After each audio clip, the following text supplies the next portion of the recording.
He vanished after I cheated and I'm losing my mind. Everyone says I deserve this. Hello everyone. Dear listeners, please share your thoughts in the comments section below. And don't forget to like, share, and subscribe. Now let's begin the video. Using a throwaway for obvious reasons with certain specifics modified to preserve anonymity. I lost him after I cheated and now I can't stop losing my mind. People keep telling me I brought this on myself. Jason, I really need to tell someone about all of this because I swear I'm losing my grip. Maybe just writing it out will give me some clarity about what the hell is happening to my life right now. I'm 26, an interior designer living in Copenhagen. On the surface, I had what most would call a perfect life. I had a prestigious job at a top design firm, a gorgeous apartment in, and a boyfriend who, honestly, I don't even know how to describe anymore. For 3 years was my anchor. He's 29, works as an IT security consultant, and the kind of guy who remembers every anniversary and brings me flowers just because it's Tuesday. He was my steady, my safety, reliable, predictable, and safe. Everyone told me I was lucky to have him, but honestly, I got bored. I said it out loud, I got bored. Was too perfect, too routine. Our Fridays were always date night. Sundays, farmer's market followed by brunch. It was good, but it lacked excitement. He'd planned every vacation at least 6 months ahead, so I knew exactly what my future looked like 5, 10, 20 years from now, and that alone terrified me. Then walked into my life. He was a client's husband, a doctor at hospital. We first met during a consultation for redesigning his home office. Married, 2 kids, completely off limits, yet that only made him more irresistible to me, especially since I was tired of the predictability represented. The flirting started out harmless enough. What began as coffee meetings to exchange design ideas turned into lunch dates to go over materials. Was spontaneous, dangerous, everything wasn't. And the moment he kissed me in my car after a site visit, I didn't stop him. For 4 months, I led a double life. I told I had client dinners when I stayed in hotel rooms, sometimes. Even used my grandmother's funeral as an excuse for a weekend away. Yeah, I'm that horrible, using a family loss to cover up my secret. I would post sweet photos on Instagram while secretly slipping away within the bathroom, feeling guilty but also completely alive for the first time in years. Every message from was a rush, every lie to confirm that I wasn't the boring girl willing to settle for safe. But finally, my conscience caught up with me. Or maybe I just craved the thrill of confessing. Either way, 2 weeks ago I told Emma everything. We were sitting at our favorite near New North, Sunday morning, tourists everywhere, perfect weather. I practiced the speech all night, crying, trembling. I thought he'd yell, maybe throw something. I expected a scene, then maybe we'd try couples therapy, rebuild trust. Or maybe he'd just dump me and I'd get that rush of drama I was craving. I have to tell you something. I've been seeing someone else. That's how I started my confession. How it just happened, how I never wanted to hurt you, how meant nothing, and you're my true love. I even threw in a few tears for effect. He sat there sipping his espresso, completely expressionless, no anger, no sadness, just emptiness. When I finished, he set down his cup, placed the exact change on the table, and stood up. Aren't you going to say anything? I asked, desperate for some reaction. He looked at me, really looked, and for the first time in 3 years I couldn't recognize the man staring back. His eyes were cold, dead. He said nothing. Then just turned and walked away. I sat there for 20 minutes waiting for him to come back for the scene I had rehearsed, but he never did. When I got home, he was just gone, not out weirdly, just erased. His clothes, his gaming setup, his coffee maker, even his toothbrush completely gone. The apartment looked like he'd never been there. His key was on the counter with a note, paid through this month. After that, you're on your own. That's when the panic hit me hard. I called him, no response. Texted, messages wouldn't send. Email inbox was full, error message. I tried social media, Instagram, Facebook, LinkedIn, block or delete. It was like he just disappeared from my digital life. I drove to his office. Turns out no longer worked there. His gym membership was canceled last week. I went to his parents' house. His dad literally slammed the door in my face. His brother Jordan blocked my number after I called 50 times. Nobody here could tell me anything. Our mutual friend Lily, she stopped responding. The first week I was furious. How dare he ghost me like this? I'd made just one mistake. But then confusion crept in. This isn't like. He's the kind of guy who talks things out, who processes feelings. That's silence. Wrong. By week 2, fear took over.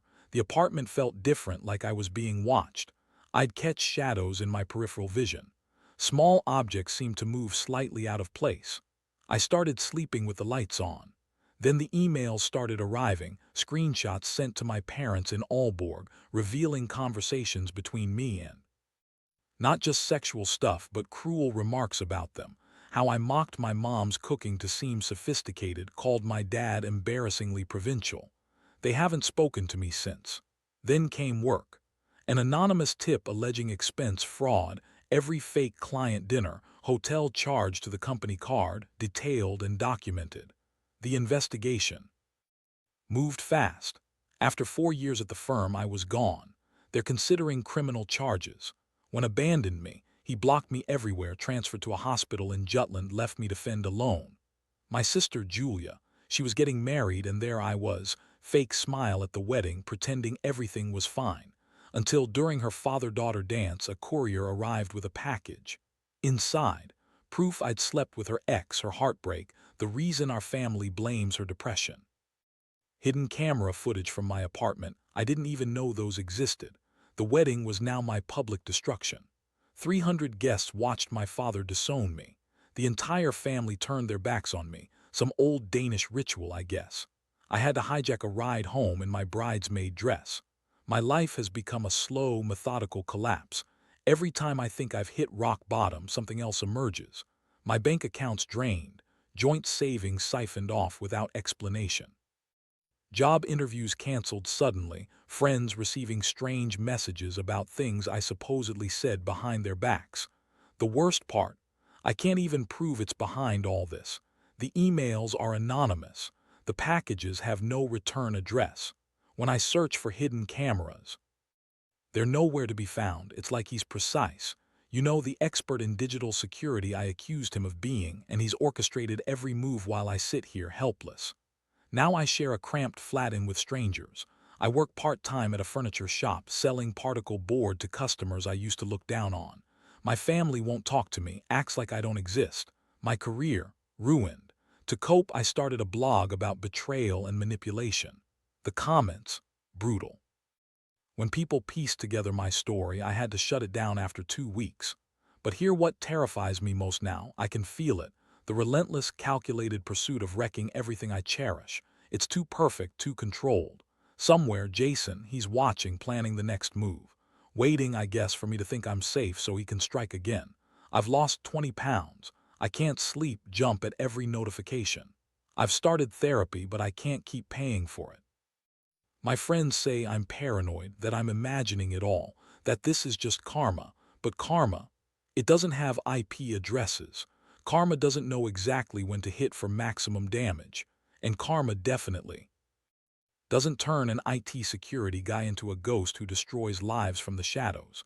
I screwed up, I know I did. I betrayed someone who loved me out of boredom. But this calculated destruction, it's way beyond punishment, it's psychological torture. The worst. Sometimes, I admit, part of me respects it. The I once knew couldn't plan a surprise party, let alone this kind of chess game. This new, he's playing chess while I bleed out on his board. I honestly don't know what's coming next. How much more he's got planned, what secrets might surface next.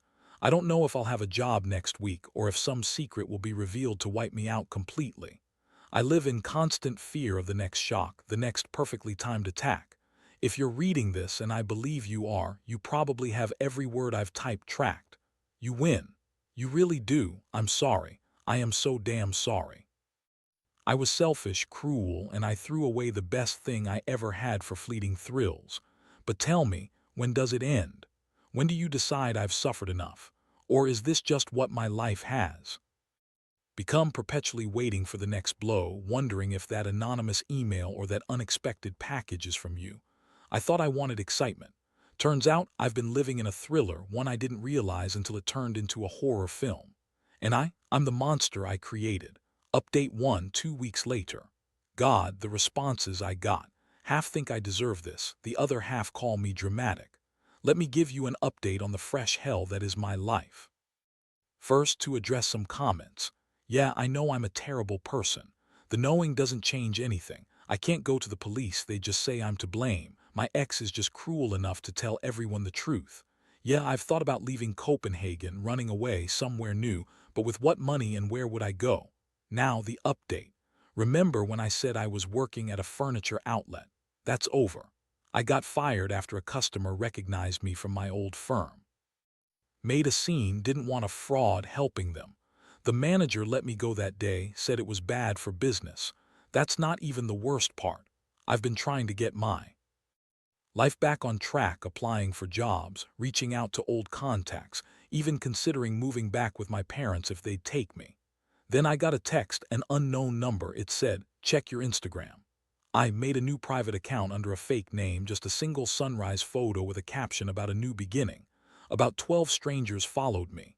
The comments flooded. Screenshots of my old messages with revelations of what I said about his family, mockery, shame. How?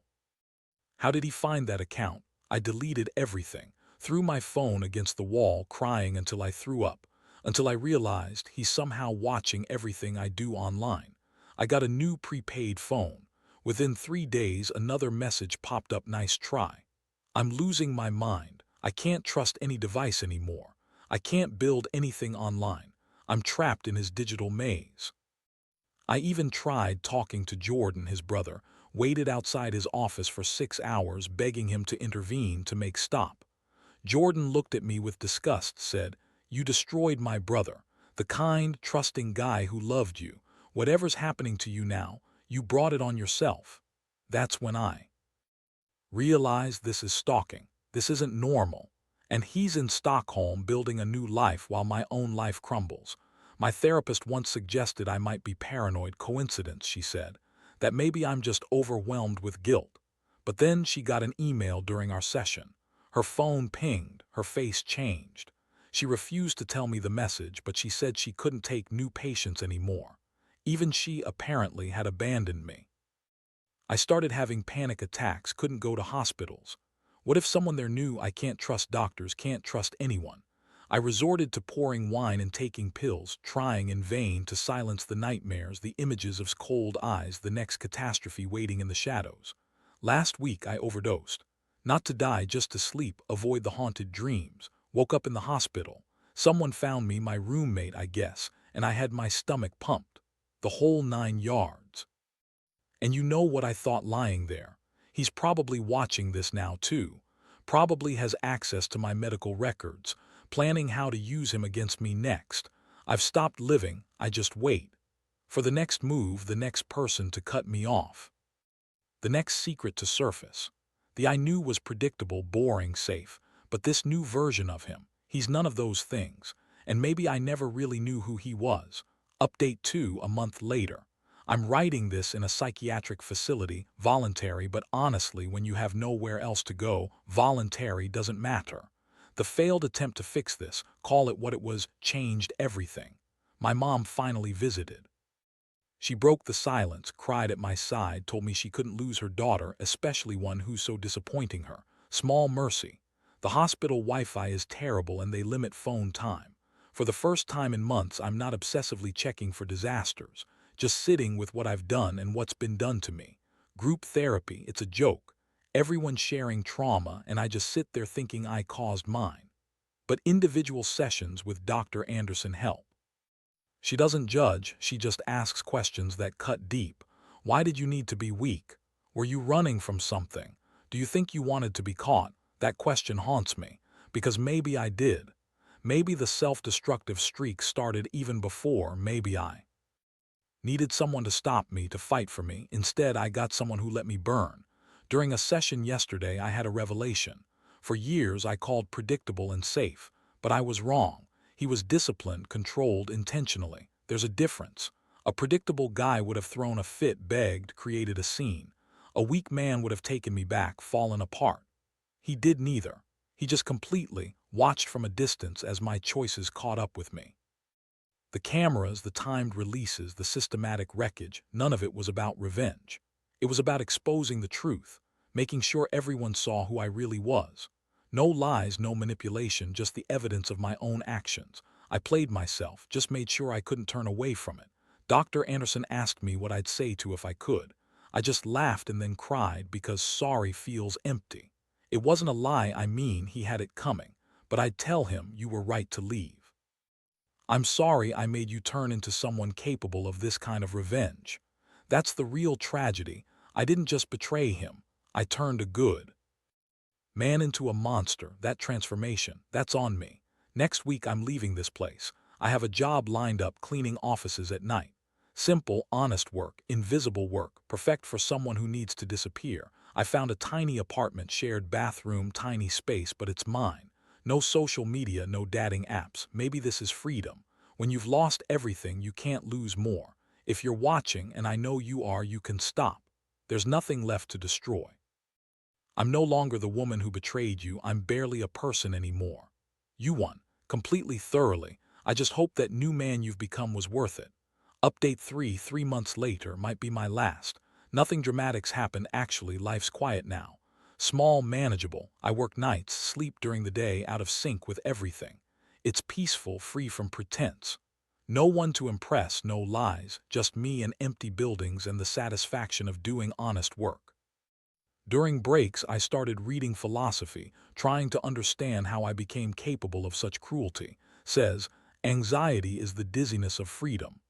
I gave myself too much freedom and fell. I saved enough to buy a second-hand laptop, paid cash. First, internet in months without feeling watched. Maybe he stopped, maybe he never cared enough. Maybe I bored him like I claimed he bored me. It's ironic. My sister reached out, not forgiveness, no, but she's pregnant. She wants me to meet her baby someday, hopes I'll work on myself. Last week I visited's boutique. Not to cause trouble, I just wanted to say I was sorry for existing in her life. She just nodded me to and told me to leave. Fair. But in the street afterward, exhausted after a shift, I thought I saw, probably hallucinating, he's been a ghost for so long. There he was outside with a tall woman, laughing, happy, apparently plotting their future. I froze, waited for the rage, jealousy, indignation. How dare he be joyful while I'm shattered, but it didn't come. Only emptiness, maybe relief. He moved on, rebuilt himself, became someone who laughs again. I nearly approached him, almost said something, then stopped. What would I say? Sorry for making you a master of psychological warfare. Thank you for revealing who I really was. That's a sick joke. Instead, I turned around, went home, made coffee in my tiny kitchen, sat on my single bed and finally felt something I hadn't in months, peace. Not happiness, not forgiveness, just acceptance. This is my life now, the life I earned. Sometimes I dream of, but they're not the old dreams or nightmares, they're just passing by, nodding like strangers. Two people who once tore each other apart. I know some of you want a big ending, me broken forever or fully redeemed. But that's not how life works. Most of us just carry our mistakes, trying to be a little better each day. My name is I'm 27, a cleaner who waters her plants and pays her bills on time. I go to therapy. I don't date. I cherish these boring days because I've learned what real excitement costs. Sometimes I think about reaching out to, thanking him, telling him I'm progressing. But I don't.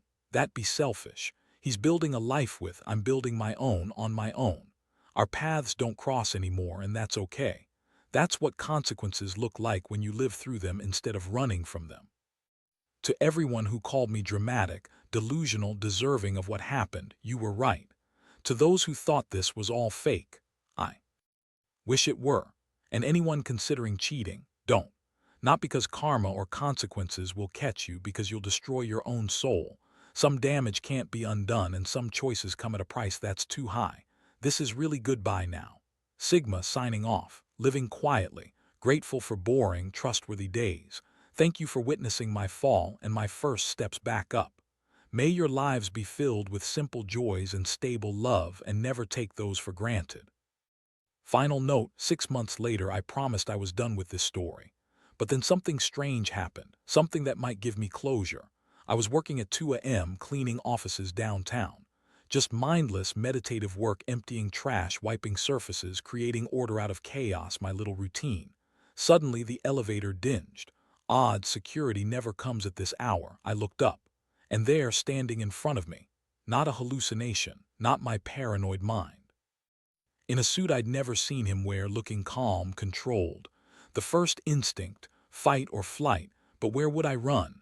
This is where I work, my temporary rebuilt life.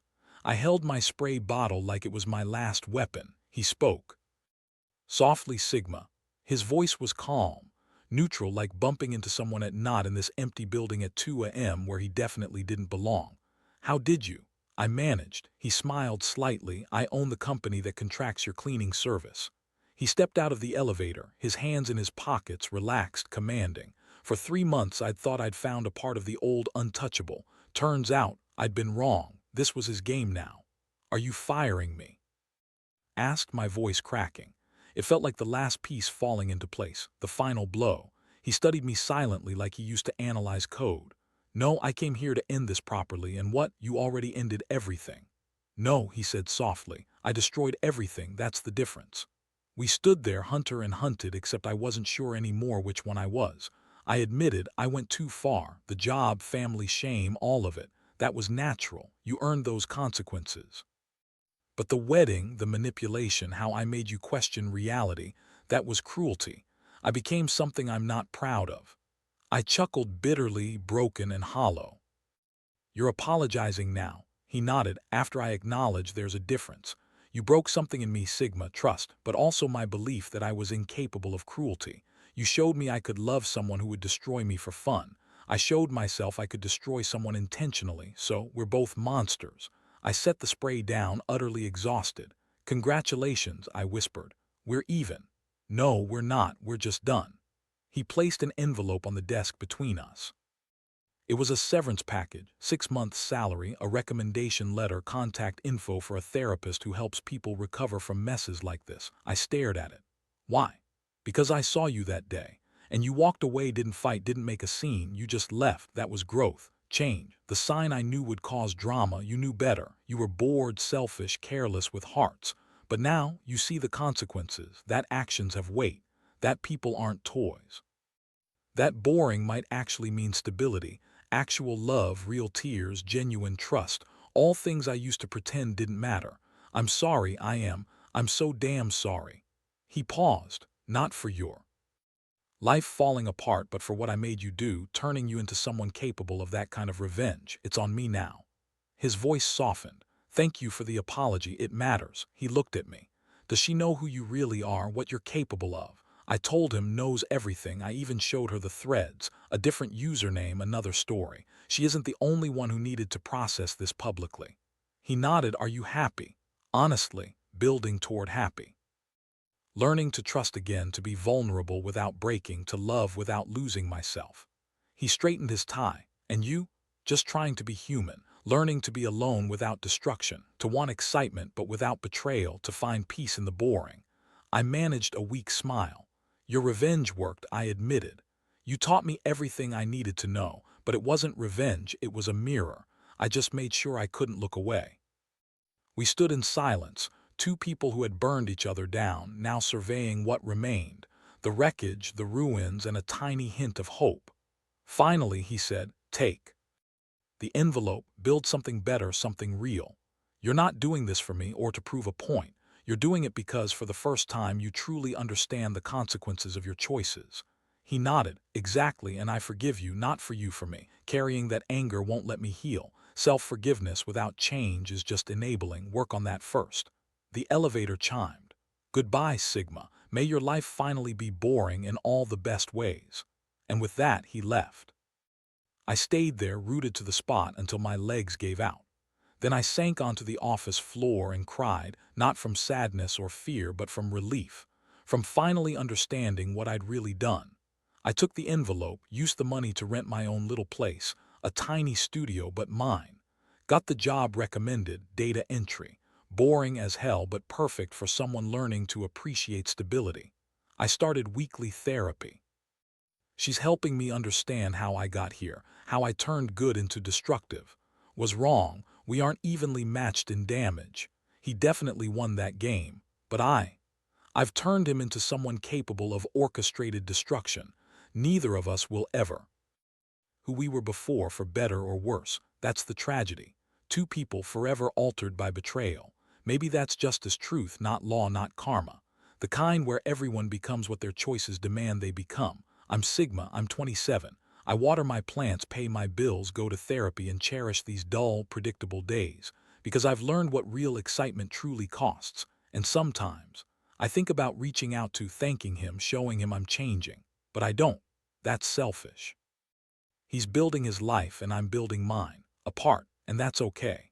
That's what consequences look like when you live through them rather than running from them. To everyone who called me dramatic, delusional, deserving, you were right. To all who thought this was fake, I wish it were. And if you're thinking about cheating, don't. Not because karma or punishment will catch you, because it'll destroy your soul. Some damages can't be undone, and some choices come at a price too high to pay. This is really goodbye.